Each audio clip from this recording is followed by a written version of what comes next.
Good morning. All right, so there's events happening in my life, and I want to think aloud because that's how I think.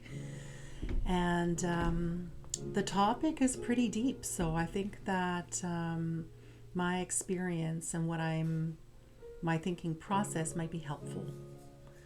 Hang on a sec. That is ugly in the background.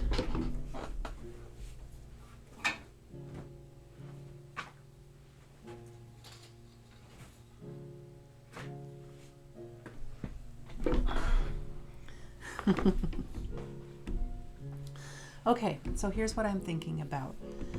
I have been estranged from my father for more than 25 years, and we've had no contact at all. And there are reasons. Like anyone who's estranged from a parent has serious and good reasons. And the reasons are that there was, during my childhood, my father was addicted to heroin and methamphetamine. And that there's a whole story there. But I'm not going to get into it. I'm just going to state that fact. Of course, there were moments of abuse. I suffered as a child in that environment. Um, and because it was the 1970s and 80s, um, there wasn't like a lot of research saying how bad drug addiction in a parent is for a child growing up. That research didn't come until later when children like me grew up and became researchers and, made it clear. So my mother had nothing to go on except her feminist ideals, which was that he was going to share in the parenting. And so I was put in harm's way many, many times because of his neglect and his abuse. And in one of those harm's way situations, I was sexually abused by one of his peers, that I was left in the care of an untrustworthy other adult, right? And I have made my peace with that. I have been struggling with it all throughout the last few years because I have been thinking about my childhood and I've been thinking about the abuse and I've been processing how it affects me still to this day. And I have made my peace with it. It's a chapter that is more or less closed. It comes up for me because I have pelvic floor issues medically, and the memories of the abuse are stored in the same place. And so I can't help but have to process my experience as an adult. Now I can understand what happened to me, and I went through a process of mourning and anger and frustration and blaming. And now I'm really like, I'm comfortable with the facts, and I'm also comfortable with how I reacted and how I got myself out of the situation. And I understand my parents very well and how it came about, how it happened. And I'm very much an adult now who is not ever going to be in that same situation. And like I'm safe now, right? So I have grown and I have processed, and the past is the past, and I have, to some degree, a large degree, let it go. And it affects me, who I am now, because I am very strong and I'm protective of young children, and I'm very clear on what is abuse and what isn't. So I am a safe person for other children to be around. And that's a positive thing. Now, the reason that my father and I went no contact was because I hadn't done all that processing when his second family was in contact with youth protection and his second batch of children were being taken away. And so I testified against my father. I testified that he wasn't a safe person, that he was playful and loving, but that he was neglectful, and that things had happened to me that should never happen to children, and that the evidence was there that it could happen again. And I don't regret that testimony because it was true. But it resulted in my grandmother and my father shunning me, which they couldn't help but do, right? They couldn't help but do that because I went against the family, and I helped the state take their children away. But the story gets more complicated in that I was not able to prevent abuse happening to those children because in the state, now I understand, which I didn't before, is that there's no replacement for parents. That there is a love that parents have that foster parents don't have. And no matter how messed up the parent is, really, if the parent isn't directly abusing the child, it's better to stay with them because it keeps them out of harm's way, worse harm's way. And that the system does have abusers in it. And they don't love the children.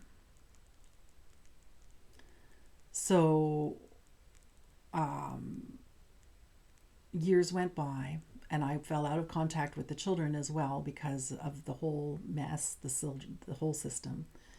And then by chance, my mother, who teaches at a cégep, or taught at a cégep, that my half-sister went to, recognized her because we look alike. And through my mother, we became in touch. And then through my half-sister, I became in touch with my half-brother. And we are all in touch with each other. And the past is the past. Bygones are bygones. We have good relationship.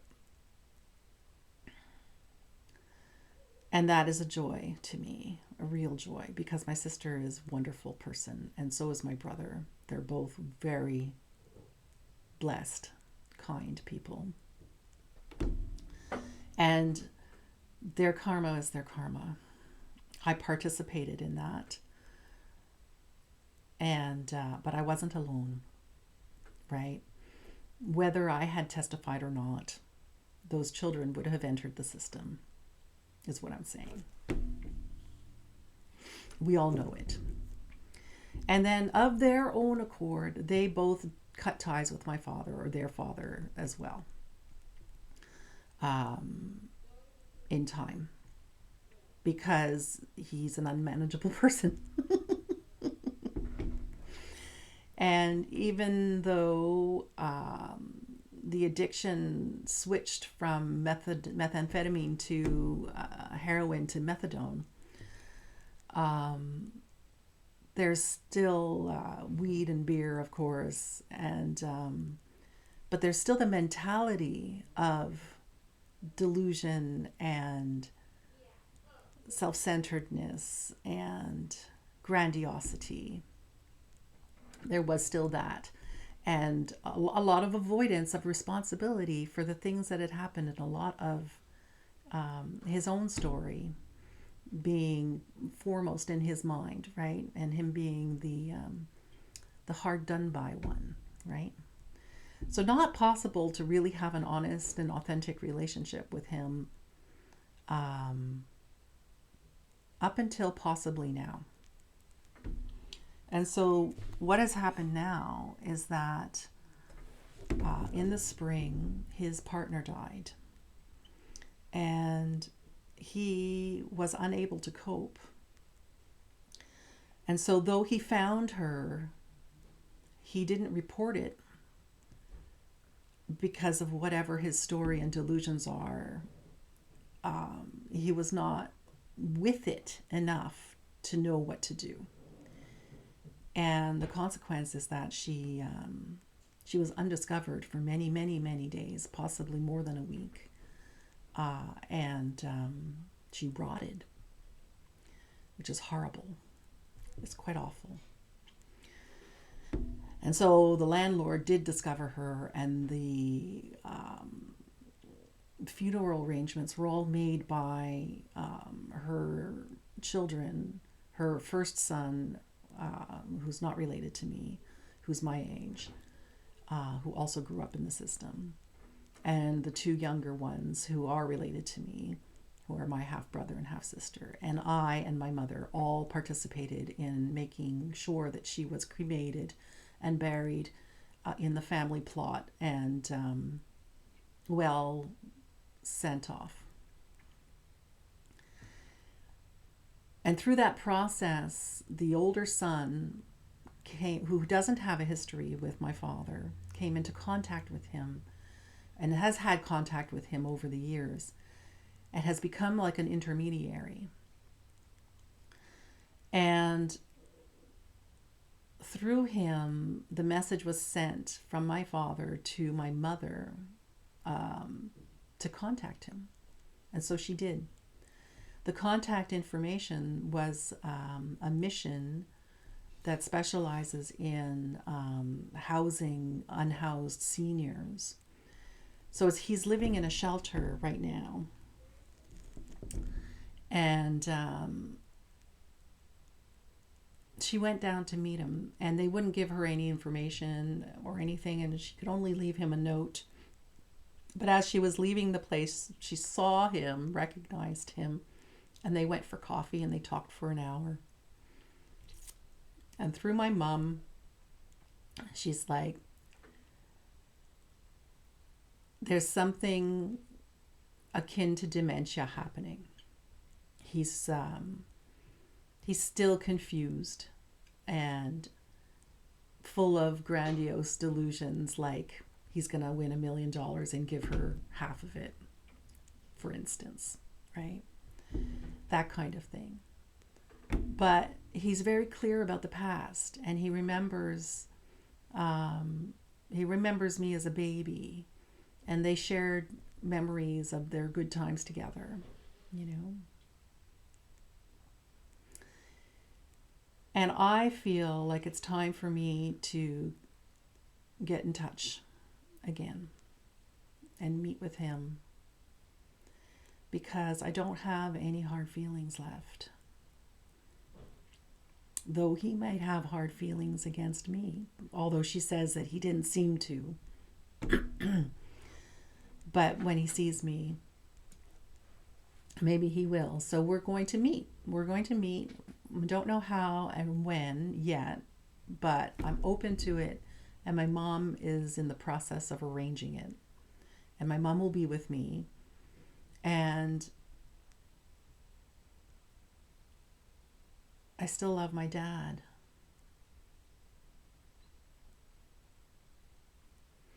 Even though I could never really know him because of his addictions.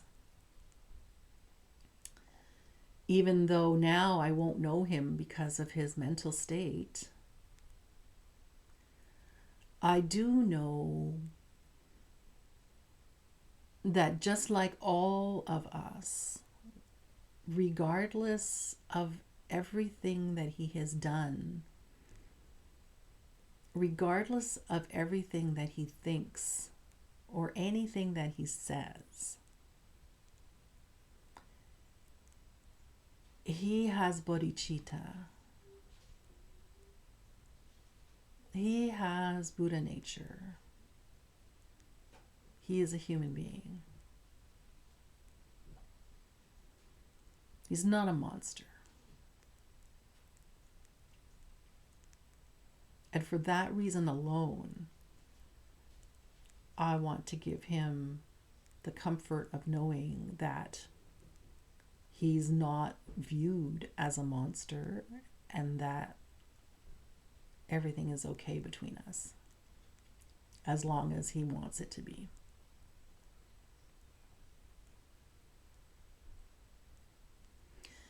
And I'm aware that it may be very painful and that there are things I haven't thought of and maybe emotions and memories that I haven't even dreamed of that might come up as a result of this. And I am strong enough to see them in the light of day, whatever it might be. I think I can cope with the loss of who my fantasy father is and just see him for who he is now.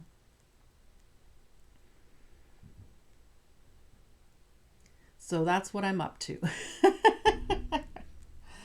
And I'm telling you all of this because I'm not the only one who's estranged from a parent.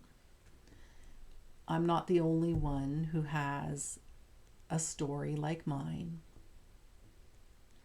And maybe, I'm going to keep you updated, of course, maybe my experience can be helpful. I hope so. All right? Forgiveness is okay.